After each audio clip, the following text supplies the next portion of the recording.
आज का जो विषय है उस पे बात मैं करना चाहूँगा। अभी मई लास्ट में अपने जो इकोनॉमिक्स की क्लासें यहाँ स्टार्ट की, और जो व्यक्ति तो अपने साथ में है आप भली भांति इनसे परिचित हैं, फिर एक बार पुनः मैं इनका परिचय करवा दूं। मेरे साथ में है वीरपाल सिंह शेखावत, वर्तमान में राजकीय सेवाओं में है और वरिष्ठ अध्यापक के पद पे कार्यरत हैं 2018 से लगातार जो है।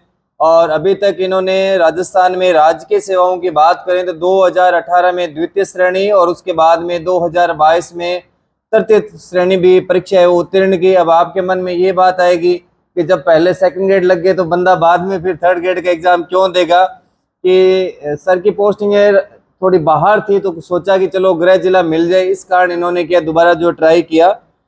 और आपको निरंतर जो है पिछले 20 दिन से इकोनॉमिक्स की क्लासें ये करवा रहे हैं, पढ़ा रहे हैं, लगातार बोर्ड पे लिख लिख के रटवा रहे हैं आपको।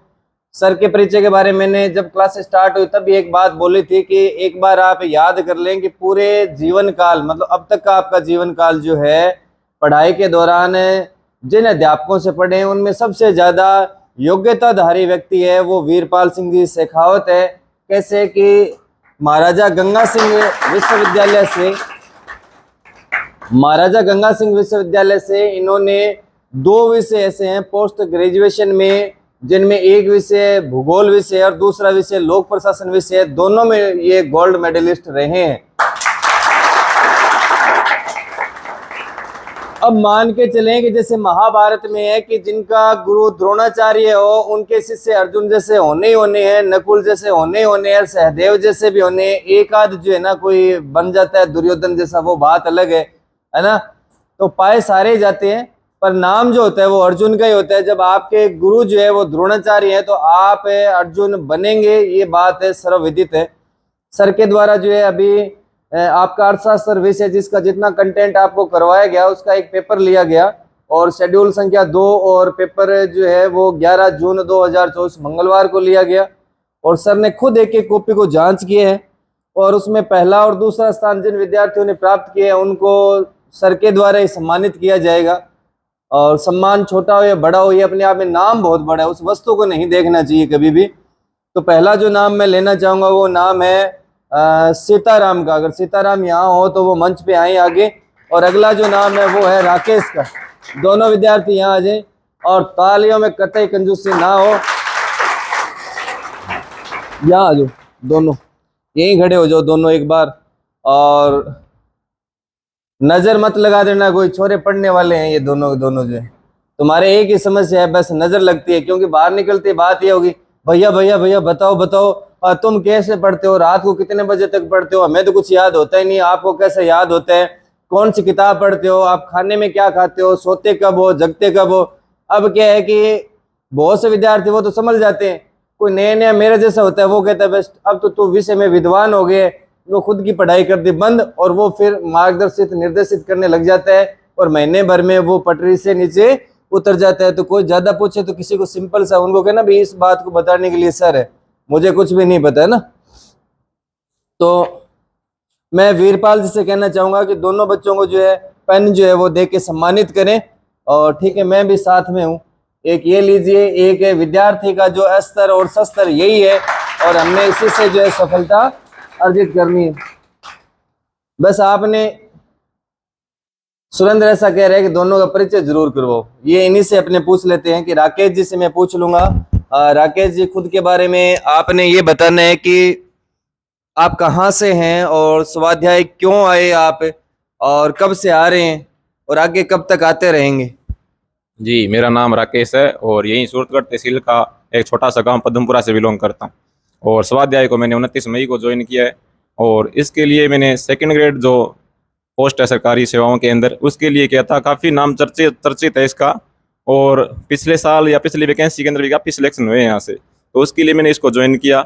और यहाँ आने के बाद मैंने देखा कि जो कि यहाँ सेवाएँ हैं, व्यवस्थाएँ हैं, वो बहुत बेहतर है। यहाँ का जो शेड्यूल वाला सिस्टम है बहुत शानदार है और अध्यापक बहुत निष्काम कर्म भावना से कर्म करते हैं। वो कर्म ही हमें परिणामों तक लेके जाते हैं और उन्हीं से प्रेरित होकर हम भी कर्म के लिए प्रेरित होते हैं। और इस यहाँ की जो अलग चीज़ अलग नजर आती है वो ये है कि आप मोटिवेट होने के लिए ना कहीं देखना नहीं पड़ता, बाहर कोई स्रोत नहीं देखना पड़ता, अपने आप यहाँ पे मोटिवेट हो जाते हैं। जी सर, अपने धन्यवाद। सहपाठियों को कोई बताना चाहिए? सहपाठियों से एक ही बात कहना चाहूंगा, देखो हमको ये जरूरी है कि जीवन के अंदर कष्ट तो मिलने ही मिलने हैं, बाद के अंदर आप जो एक भावना होती है ना कि ये पहले कर लेता, उस दुख को सहन सहन करना पड़े, उससे पहला अच्छा है कि हम अनुशासन का दुख सहन कर ले। जी सर। ये इनको बताना। पार्क में कितना घूमना है? पार्क में मुझे को लगता है सर थोड़ा बहुत घूमना ही चाहिए, घूमना है? क्योंकि थोड़ा बहुत घूमना ही चाहिए, क्योंकि जो जिस पड़ाव के अंदर जिंदगी में है वो पड़ाव बहुत ही तनाव वाला पड़ाव है, सभी संघर्ष कर रहे हैं, संघर्ष का माहौल है, हार ना माने, इसलिए थोड़ा सा जिंदगी के अंदर मेरे को लगता है मेल जुल बना के चलना चाहिए। बस पार्क में तब ना घूमे जब मैं निकल रहा हूँ, बाकी घूमो। पार्क वालों को बुलाऊंगा यहाँ पे, मैं फायदे पूछूंगा भी पार्क में घूमने के फायदे क्या है। सर मेरा नाम सीताराम है, मैं खजवाला से हूँ, 17 कवेटी गाँव है मेरा। सर मैं यहाँ इधर आ से जाइए, थोड़ी फोटो आपकी अच्छी आएगी, आपके साथ ही फोटो खींच सर के मैं यहाँ से आने से पहले तारानगर गया था जो सेकंड ग्रेड की तैयारी करने के लिए, लेकिन वहाँ पर मैं 10 दिन रहा, वहाँ पर सेकंड ग्रेड का बैच शुरू नहीं हुआ। वो बोल रहे थे कि आपको थर्ड ग्रेड के साथ भी जीके की तैयारी करवा देंगे, लेकिन जीके हमारा और सेकंड ग्रेड का और थर्ड ग्रेड बहुत अलग है, इसलिए मैंने वहाँ पर ज्वाइन नहीं किया। वहाँ से जस्ट मैं जब वापस घर आया तो मुझे संत कुमार ने बताया कि यहाँ पर स्वाध्याय आओ आप, मैं यहाँ पर आया हूँ और बहुत अच्छी तैयारी करवा रहे हैं। तो मैं जस्ट जैसे 25 नवंबर को विधानसभा के चुनाव हुए थे, मतलब वोटिंग की थी, उसके 2 या 3 दिन बाद मैं यहाँ पर आ गया था 28 नवंबर को, और 29 नवंबर से मैंने बैच ज्वाइन कर लिया। उसके बाद मैं सर यहाँ पर कंटिन्यू हूँ। शाबाश। अपने साथियों को मैसेज देना चाहिए। सर एक यानी कि शेड्यूल आपका पूरा हो या ना हो, लेकिन आपको ये ध्यान रखना है कि आपके मम्मी पापा ने यहाँ पर आपको किस लिए भेजा है। अगर आपको वो बात ध्यान है और आप मम्मी पापा ने आपको किस लिए भेजा, वो सपना आप पूरा करना चाहते हैं, तो आपका शेड्यूल ऑटोमेटिक पूरा होगा और ज़रूर पूरा होगा। और दूसरी बात कि आपका ये निर्भर करते है आपके रूम पार्टनर कौन है और आपके साथी कौन है, वो क्या तैयारी कर रहे हैं। अगर वो आपसे कम तैयारी कर रहे हैं, वो खेल कूद में ध्यान दे रहे हैं, पार्क में घूम रहे हैं, तो मतलब आपका शेड्यूल पूरा नहीं होगा, क्योंकि आप उसके साथ में जाएंगे।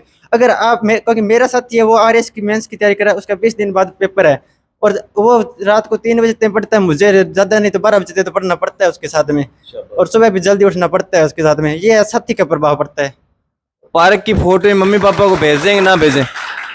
जैसे पार्क वाली फोटो मैंने क्लिक कर रखी, मम्मी पापा को भेजनी चाहिए कि नहीं भेजनी चाहिए? सर अगर हम क्लिक करते हैं तो जरूर है कि हम स्टेटस पर तो लगाएंगे, और स्टेटस पर लगाएंगे तो वो घर वाले तो जरूर देखेंगे सर, भेजने की वो जरूरत ही नहीं पड़ती। ठीक है। तो इन्होंने सीताराम जी ने कहा अभी पार्क में घूम रहे हो तो कम से कम फोटो जरूर क्लिक करें और उन्हें मम्मी पापा को भेजें, ऐसे करके कि हम जो है यहाँ घूम रहे हैं। ठीक है, आ जाइए इधर।